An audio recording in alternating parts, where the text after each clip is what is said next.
Welcome to Off the Wall, a podcast aimed at helping you answer the questions, what is the point of my wealth, and what steps can I take to make that vision a reality? Your host, David Armstrong, co-founder of Monument Wealth Management, and Jessica Gibbs, director of private wealth design at Monument, will tap into their over 25 years of combined experience in wealth management to help you answer these challenging but important questions. Interested in learning more? Connect with us on Instagram at Monument Wealth and follow along at monumentwealthmanagement.com. Now, here are your hosts, Dave and Jessica. Welcome back to the Off the Wall podcast. I'm Jessica Gibbs, and I'm here with my co-host, Dave Armstrong. Great to be back. And we have on Catherine Schott Murray today. Catherine is a trust and estate attorney with Odin Feldman Pittleman, a law firm outside of DC. She has over 18 years of experience. And, I'll say from a personal side, Catherine is one of my favorite attorneys to talk to because she explains things so clearly. So I'm really excited to have her on today to talk about, I think, a topic that is very much on everyone's mind right now because it's so in the news, right? Estate tax law changes. But we're going to take a different approach. Rather than trying to speculate what's going to happen, trying to predict the future, we're going to be talking about this from an angle that I think is probably more important. And it's, how do you think about your estate plan over time, given that what laws are today aren't necessarily what they're going to be when you actually pass away. So with that, welcome, Catherine, to the podcast. Thank you both. So let's just start with a baseline, actually, of tax law. As I said, very much in flux right now. It's very much in the news. And you even said to me, things are even changing by the day. So, several of these proposals obviously are geared towards personal income tax, but there's also a lot of proposals right now that would impact estate taxes, as well as types of trusts that are commonly used today. So can you give us a quick rundown of some of the estate changes that are on the table right now? Absolutely. So let me start with the brief overview of what the current law is and what's changing and what's actually being proposed to change in that current law. So from an estate and gift tax perspective, the exemptions that each person has are $11.7 million. That actually changed back in 2017 when we had the Tax Reform Act pass, which doubled the exemptions. And they adjust for inflation each year. So that's why it's 11.7 this year. What's being proposed is to go back to the pre-2017 Tax Reform Act, which is a $5 million exemption adjusted for inflation. And that's per person. So the anticipated exemption beginning January 1st, 2022 would be somewhere around $6.02 million per person that is exempt from federal estate tax. The percentage of estate tax above that exempt amount is 40%. So that's one change. And those exemptions apply not only from an estate tax perspective, but also what you can gift during your lifetime. And also generation skipping transfer tax, which is when you have direct gifts to grandchildren or future generations. So the anticipation is those exemptions will drop on January 1st, 2022, if the legislation is enacted. So that's one of the major items that folks are looking at. Another item is relating to Grantor Trusts. So let me explain quickly what a Grantor Trust is, because I'm sure in the news people are talking about Grantor Trust and the impact of Grantor Trust, but some people are scratching their heads wondering, what is a Grantor Exactly. Trust? Do I have a Grantor scratching Trust? my head right now. Exactly. So there are revocable trusts and there are irrevocable trusts. In the context in which we're talking about an irrevocable, so you can't change it after you create it, Grantor Trust. What does that mean? So I'm the creator of a trust. I'm the grantor. And I've decided to gift assets or perhaps sell assets to an irrevocable trust. I've made that gift. I'm moving those assets out of my control. I'm not going to have access to them anymore from a perspective of receiving distributions or having control over them. But I've retained the ability to be the deemed owner of those assets for income tax purposes.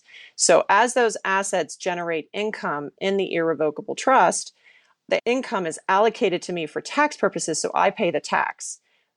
But I'm not receiving distributions from that trust to pay the tax. And in paying that tax, I'm not making another gift. So I'm able to shift the assets out of my trust or out of my estate into this irrevocable trust, pay the tax on it, not make another gift when I pay the tax. And therefore, those assets in that trust can grow and appreciate for my beneficiaries. And it allows for that transfer to the next generation or to a spouse. So that's, in a nutshell, what these grantor trusts that everybody's talking about right now in the news do. What's proposed is basically to do away with that capability. And there's a timing issue here.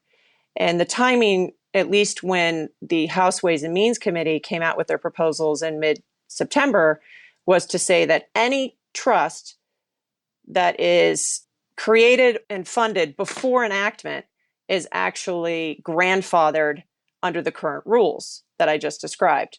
But if you do new transactions or you create new trusts or you make more contributions to an existing trust, that's all going to jeopardize the estate tax benefits that you currently receive and some income tax benefits that you receive. So everybody is looking at this thinking all the planning that we're doing, I can't do if this legislation is enacted. Now, with that said, what came out just this week is the possibility that there may not be any grandfathering of existing grantor trusts. And so, again, people are scratching their heads wondering, well, what do I do? How do I plan? And it's a complicated issue because a lot of folks are looking at these grantor trusts, and it's, some may say it's for the super high net worth, but there are folks that are within that range of $10 to $20 million of total net worth, and they're looking at these trusts or they have these trusts in place. So it really is a technique and a concept that a lot of people have looked at and have used. And right now, the proposals are to eliminate the benefits. Now, would that eliminate existing ones or just future ones? So the difficulty is there's this concept of grandfathering that when the proposals first came out seemed to indicate that existing ones that had been created and funded before enactment of the proposed legislation, so the president has to sign on the dotted line, would be grandfathered. So the current laws as they stand would apply to the existing trusts. What came out this week, based on some conversations that some folks that I've listened to and some of the estate planners that are higher than me, they've been doing this longer than I have, basically said that the Ways and Means staff have indicated, well, maybe grandfathering wasn't what we were thinking of. So we're not sure, quite frankly, whether or not existing grantor trusts will still be grandfathered. And that's part of Jessica, you mentioned the speculation. I just don't have an answer. Right now, the thought is continue planning and we'll see what happens because proposals are still being tweaked and written and there's a whole process that these legislative proposals have to go through. Mm-hmm. And just for reference for those listening, we're recording this on October 1st. So if you're listening to this a few weeks out, things obviously may change. And I do just want to clarify one thing, Catherine, what you were describing as far as these impacts on grantor trusts, these do not impact people who have revocable trusts. You were very clear about these are irrevocable trusts, as in you've given away the control and access to these funds versus a revocable trust where you are trustee. It's like owning things in your own name during your lifetime, but it's just meant to ensure those assets pass to your heirs without going through probate and according to your wishes. So I just want to make sure that's clear. If someone has a revocable trust and they're wondering, is this me? Do I need to call my trust and estate attorney? I think the answer is no, right? That's correct. And then one other item from just a high level of one of the proposals are valuation discounts. So for all of your business owner listeners who are looking at exit strategies and exit transactions, the grantor trusts are very often used to shift a portion of their ownership. And what they do when they make that gift is they get a valuation, and the valuation has lack of marketability and a minority interest type discount. Those valuations would also go, that ability to discount and those valuation discounts would go away if this legislation is enacted. Yeah. And then just finally, to connect this to the personal income tax side, I mean, I think everyone's aware, okay, you pay personal income taxes. Irrevocable trusts have their own tax rates. So I think when you've been hearing, proposals about raising the highest personal income tax rate from 37% to 39.6%, that's also impacting irrevocable trusts. And it's interesting, for a trust, you only need about $13,000 of income to be in the highest tax bracket for an irrevocable trust. So that also is another consideration that's on the table is if you do have an irrevocable trust and that generates, some income, you may be putting that trust into the top tax bracket, 39.6% under these new proposals. Not only is that ordinary income tax, and it's $12,500 adjusted for inflation. So you're right, $13,000 roughly puts you into a 39.6% tax bracket, but capital gains are proposed to go up from 20% to 25%. And then there is a proposal out there that for trusts and estates that have adjusted gross income over $100,000, there would be a 3% surcharge that is tacked on to that income as well. So just between the 39.6% and the 3% surcharge, you're at 42%. And then you have the net investment that came out of the Affordable Care Act, so that 3.8%. So you're now at almost 46.5% in tax at the irrevocable trust level at a federal level before you even talk about state taxes. Wow. Which, in the past, what you were describing where the grantor pays the taxes, that actually, if you had a very sizable estate, you paying those taxes, that's another way to lower your estate, right? So there's obviously higher taxes. No one's necessarily in favor of that. But, that was a tool that you could use to further lower your estate. But it's sounding like, again, that tool may end up being taken off the table. So, these feel like a lot of big changes. But I think when it comes to estate law, change is kind of something that is always happening. For fun, let's look at just the federal estate tax exemption amount. And for fun, I pulled up, what has the amount been over the past, 25 years? And it's kind of just interesting. You look, 1997, it was $600,000. And the tax rate, what Catherine was describing, how much above 600,000, how much would that be taxed? It was 55% versus today it's 40%. Fast forward then to 2002, it was $1 million. 2006, it's $2 million. 2009, it's $3.5 million. 2010 was kind of a weird year. It was like $5 million or nothing. And then 2011, it's $5 million. And then what Catherine was describing, 2018, it bumped up to $11.18 million per person. So we're going anywhere in the past 25 years from the estate exemption being 600,000 to over 11 million per person. So I think that just shows you, how much, estate law changes over time. So with that in mind, Catherine, how can people embrace these changes? How should people be thinking about how to evolve their estate plan over time? It's a great question because I always start when I sit down with folks talking about your goals and objectives. What are your goals and objectives from your estate plan? Let's start there because folks shouldn't necessarily be focusing just on tax law and trying to maximize what passes to the next generation. It's what are your goals and objectives? We have to, I remind my clients, focus on yourselves first. You have a long life ahead of you. So you need to make sure that you have sufficient cash flow for, paying for your discretionary expenses. You want to travel. You want to be able to buy that second home, and these are conversations I know you all have on a regular basis from a financial management perspective. And I do it from the estate planning perspective of let's not just start talking immediately about tax changes and what we need to do to maximize our use of our exemptions. Start with goals and objectives. Then we need to talk about the family dynamics. And what does that mean? Because I have a lot of conversations of, I don't want to shift that amount in an irrevocable manner to the next generation who can't manage it. That they don't need that money. I don't want to create trust fund kids. I want them to be productive. And so there is an element of, again, going back to goals and objectives. What is your value system that you're trying to project through your estate plan? And also, don't forget about yourselves.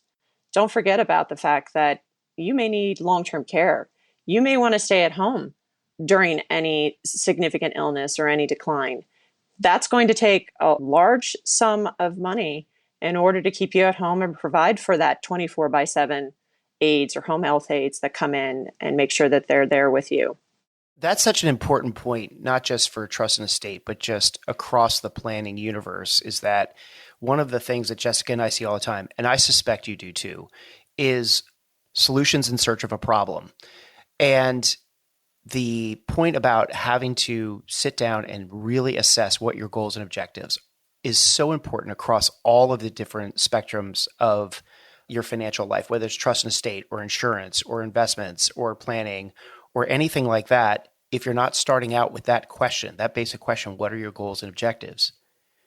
You're really not tackling any problem that you have from the right perspective. So it's really refreshing to hear you say that, because that is one of our tenets, which is you've got to know what the money's for. Or in this case, what are your goals and objectives? What's the money for in your trust and estate plan?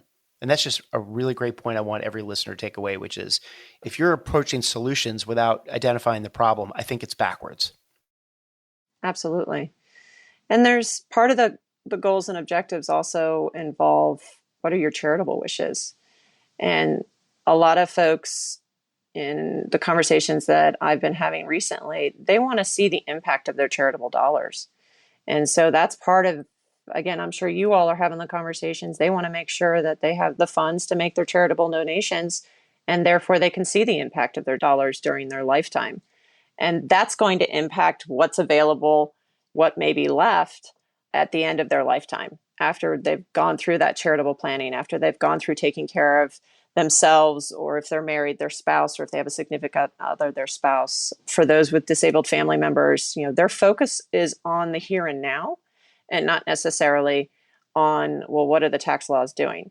Because it does feel, to a certain extent, every few years in the estate planning world, we all get spun up about the fact that the exemptions are going to change and tax laws are going to change. And then we go through this very busy season and they do change and everybody survives. And then they change again a few years later. And Jessica, I'm glad you talked about it, because I can remember all the ups and downs and ups and downs and ups and downs over the last 18 years of doing this. Yeah, it's such a great point, because when people default, and when we're talking to people in the planning process and we start talking about trust and estate, I think everybody's default mentality is, okay, you're talking about everything that's going to be left when I die. I just think that's like a natural. And we see more and more people taking the approach that you just mentioned, which is not only do I want to identify where the money's going to go after the second to die of a couple, I want to identify where the money's going to go during my lifetime as well, because I would rather see my kids have use of the money and watch that enjoyment while I'm alive, rather than not ever get to see it when I'm dead. And we're hearing that more and more. And that is a great example of why the planning process is so important, because if you're trying to figure out how much money do I have, we always like to say money can really only go four places. You can spend it during your lifetime, and then after the second to die, it could go to friends and family, charity, or the government.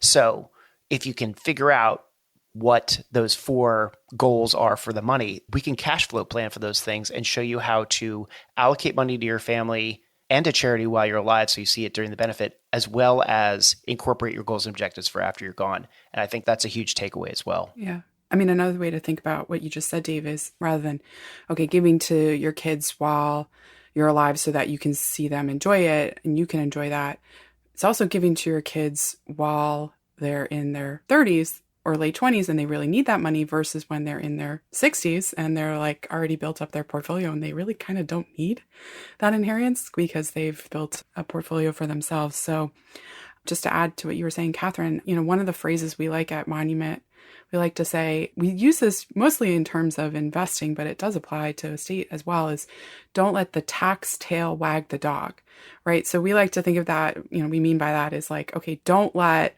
the fear of having to pay, capital gains taxes on this investment that has grown, drive your decision as far as like, I don't want to sell this investment, this stock, because it's not doing, it's maybe not doing as well. Like, don't let the fear of paying taxes, drive what your investment strategy is. But there's obviously, it's applicable here. I mean, you may feel this desire to make all these really big changes before December 31st, 2021, because you want to save on taxes. But, I would just add that taxes are just a piece. They shouldn't be the driving factor in these decisions. I mean, I just love what you said. What is the original intent of your estate plan? What are your true goals? And, the reality is, yeah, maybe your estate might have to pay some taxes, but, you're still going to be able to accomplish the wider vision that you want. Saving on taxes, I don't think is anyone's, primary driver in who they leave their estate to. Well, and don't get me wrong, those who have the goal of saving taxes and minimizing taxes, there is a sense of urgency right now from the perspective of these proposals, because there are changes that, if enacted January 1st, we have reduced exemptions. If those who want to make use of grantor trusts, it's the date of enactment, which at this point is anybody's guess. Again, that's the president signing the legislation. And so we do have that question about grandfathering of these trusts, but there are those that we're still moving forward with planning and the transactions to get it created and funded before any date of enactment. I guess to clarify what I meant like, okay, if you were already doing something in process, yes, go forth. Try your best. And hopefully, yes, you're right, that things will be as of date of enactment and things will be grandfathered in. I meant more like, if you're listening to this right now and you're all like, I need to talk to an estate attorney about setting up something. I don't know what this is, but like, I need to do this grantor trust. Like, and this was never part of your wider conversation. This was never part of your planning. And you're just like, feel this like urgency kind of out of nowhere. That's where I'm thinking, okay, slow down a little bit. Are you doing this just because of headlines, or are you doing this because it's actually in keeping with your whole estate plan and your financial plan? Well, and that's why they have a team of advisors. That's why they can pick up the phone and call you, Jessica, call you, Dave, call me, and say, listen, I've seen this headline. What does it mean for me? And they can talk with their advisors. That's what they should be doing from that perspective. So that's why they have a team. So we've talked about a lot of things that are up in the air. What options do you feel pretty confident, Catherine, that are going to stay in place that someone could use as tools to reduce their estate? Absolutely. So still we have the ability during our lifetime each year to gift up to $15,000 to any number of different people. And if you're married, the couple can gift up to $30,000 to each person that they decide they want to gift to. And again, this doesn't have to be a family member. It can be a friend. It can be a distant relative. So that is something that right now, at least in the proposals, there's no appearance that it will be reduced or it will be eliminated. And folks use that very often because it's an easy shift and it doesn't require a gift tax return. And you can write a check on December 31st and you can write a check on January 1st, and it's considered 2 different tax years. Charitable giving, still being able to make those charitable gifts. You can set up donor advised funds, you can set up permanent funds or endowments and make those gifts. That during your lifetime becomes more of an income tax question because you're making a charitable donation, and charitable donations typically are limited to a certain percentage of your adjusted gross income. But going to that, what we discussed earlier, you get to see the fruits of your gift and the charitable impact during your lifetime. So I see those as 2 ways that people can continue to make gifts during their lifetime. You're able to pay tuition directly, and it's tuition. So if you pay the school directly, that's a gift, but again, you don't have to file a gift tax return and you don't have to use your lifetime exemption. You can pay medical expenses directly, and you don't have to file a gift tax return for that. So those are ways where you can be giving and shifting monies to the folks that you want to have benefit during your lifetime.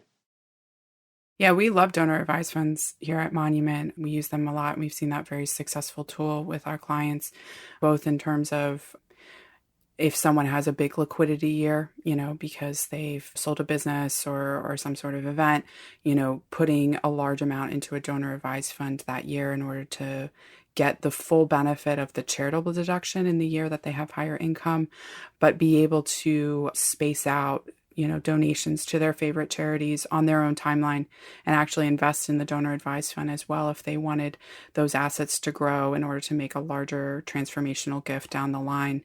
And then also we've seen clients successfully use donor advised funds where they have highly appreciated stock that, if they sold it, they would have a big capital gain. And it sounds like this idea kind of isn't in play anymore, but earlier this year, there was talk of potentially removing the step up in basis at death. So if someone were to leave highly appreciated stock to their children potentially right now, they would get their basis would step up to the value of that stock when, the parent passed away.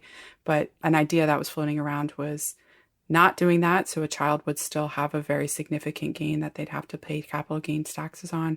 So a tool around that is you could just donate that stock directly to the donor advised fund and sell it in the donor advised fund because that's a charitable entity. It's tax-free to sell that. So we've seen tools like that be really successful. We really love donor advised funds. I'm glad you shout those out. It also pushes out the decision to which charity you want to donate it to down the road too. So you don't have to do all of that research at once. You can say, I'm going to take this deduction right now. I'm going to donate this appreciated stock and I'll figure it out later. A lot of flexibility there. Yeah. And I also I think you kind of mentioned this before. We've seen clients be like, well, my estate plan is basically when I die, anything over the estate exemption amount, I'm donating to charity.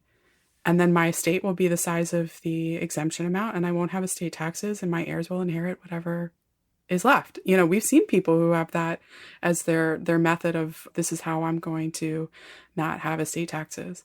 Another option to consider, and we actually have a great episode if you go back in the Off the Wall catalog with Matthew Friedson talking about life insurance as a tool for covering estate taxes and how that can be used. Though obviously the decision of how much to get is obviously tied to what the exemption amount will be and what you think the size of your estate may grow to.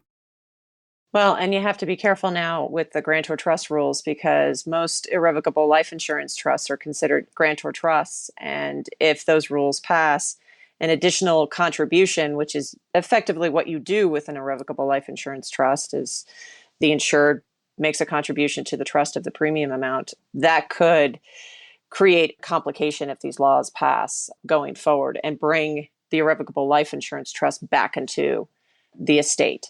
So it goes back to that speculation and those moving parts and how fluid we are. You're absolutely right. Life insurance in the past has always been used as a bit of a replacement or the ability to have it there, but it's done so typically in an irrevocable manner so that it's not counted towards the estate. Thank you for making that connection. I don't think I had fully put that one together, that basically, if you have a ILIT, irrevocable life insurance trust that owns a life insurance policy, and even if it's already been established, but you're making premium payments to it in the future, you're making basically contributions to the ILIT that'll then be used to pay a premium on a life insurance, that may put it under these new rules. It's not going to be under the grandfathered rules for Grantor Trusts. So thank you for clarifying that. That's really helpful. Yeah. So there are a lot of folks who have these ILITs that are looking at ways to try and protect and preserve the benefits of having the ILIT going forward, particularly if we do have grandfathering. Okay. So to wrap up, let's zoom out even more and just think about, can you share from your perspective, what are the most important things people need to consider before they go and meet with their trust and estate attorney? So I'll go back to one of the items I mentioned earlier, which is what are your goals and objectives? Some call it legacy planning. And regardless of one's estate, you want to think about legacy planning and what is the message that you're passing on to the next generation. But even before that, you want to think about incapacity planning because people are living longer, but they may not be living longer in a way in which they thought they would. There may be an event. They may, if they're part of a couple, their spouse may have died suddenly or died sooner than anyone anticipated. So I think you need to have the conversations, and they're tough conversations. Nobody really wants to have that conversation. They want to be able to live life and enjoy life, but you do need to have those conversations about how do I want to live my life? What happens if? Now, we can't determine all of the ifs. There are a lot of ifs, but you can hit some of the higher points. What happens if there's a death? What happens if there is a diagnosis? What happens if there's a chronic illness? And at least have a general idea from the perspective of this is how I want to continue living. And then talk about, and this is the legacy I want to be able to leave. And those are conversations. I go back to the team. have a team that supports you through those conversations and that dialogue, whether it's you, Jessica and Dave, whether it's your estate planning attorney, the CPAs get involved, whether it's all of us sitting around and making sure that you're comfortable with the plan that you're thinking of. And then there's a question of, do you communicate that plan to your kids or the folks that are going to help you implement that plan? And the answer is yes.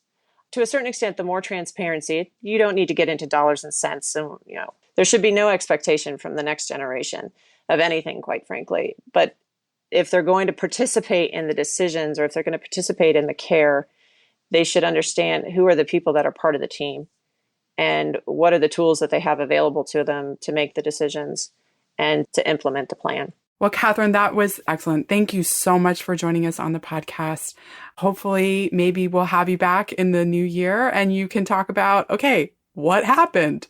How to move forward. So, right, yeah. But I just, again, let's hammer home the message of thinking about what are your personal, broader estate goals, financial goals, legacy goals, and always making sure you're thinking about your estate plan in that context, not in the context of what's happening in the news. So thank you, Catherine. Yes, thank you so much. This was really great. And I do look forward to having you come back on when there's some more clarity around this current estate tax situation and any laws that come down the road. Well, I look forward to having more clarity as well. Thank you both.